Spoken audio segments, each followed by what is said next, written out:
তো এখন মনে করেন আপনি আমার হাতে বায়াত হয়েছেন, বায়াত হয়ে সিলেটে থাকলেন 10-12 বছর, তাহলে আপনি কি আমার আদর্শ আদর্শিত হইতে পারলেন?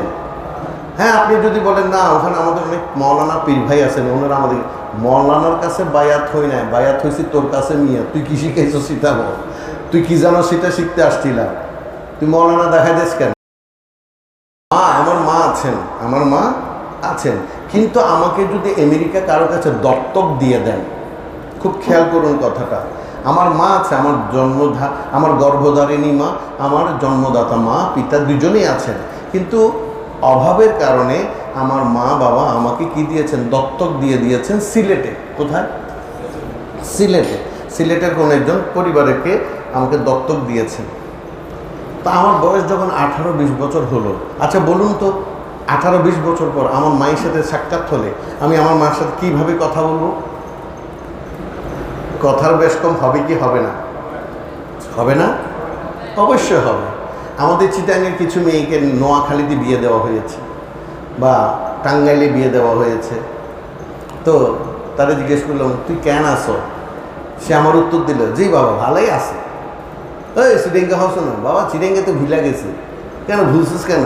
বলে 18 বছর আজকে বিয়া দিছেন, ওই ঈদের সাথে কথা বলতে বলতে এই শব্দগুলো ভুলে গেছে। ঠিক না? এমনকি তো হওয়াটা স্বাভাবিক, এটা হচ্ছে প্রভাব বিস্তার করে।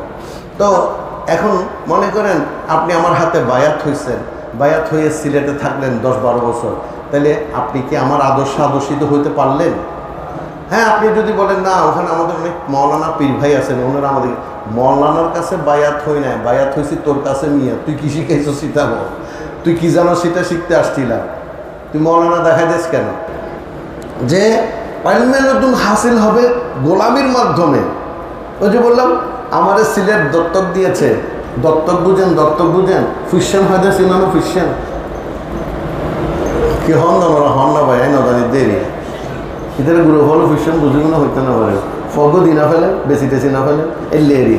তা যাক, এখন আমার দত্তক দিছে সিলেট, আমি মার খেদমত করতে পারি নাই, বাবার খেদমত করতে পারি নাই, মা বাবার সোহবত এখতিয়ার করতে পারি নাই, মা বাবার খেদমত করতে পারি নাই। এবং তাইলে দেখা যায় আমরা আমাদের চিটাঙের একটা কথা প্রচলিত আছে, সেটা হচ্ছে প্রত্যেকটা ছেলে মেয়ে কি নানা বাড়ির বা নানা গোষ্ঠীর আদর্শ আদর্শিত হয়। কারণ সে 24 ঘন্টার মধ্যে প্রায় আপনি 6 ঘন্টা বাদ দিলে কত হয়? আর 18টি ঘন্টা সে মায়ের সাথে থাকে, তাই সে নানা বাড়ির আদর্শ আদর্শিত হয়, মায়ের কথার দ্বারা সে প্রভাবিত হয়, মায়ের আচার আচরণ দ্বারা সে প্রভাবিত হয়। মা অর্থাৎ নানু বাড়ির কী পায়, প্রভাব বিস্তার তার উপর করে থাকে।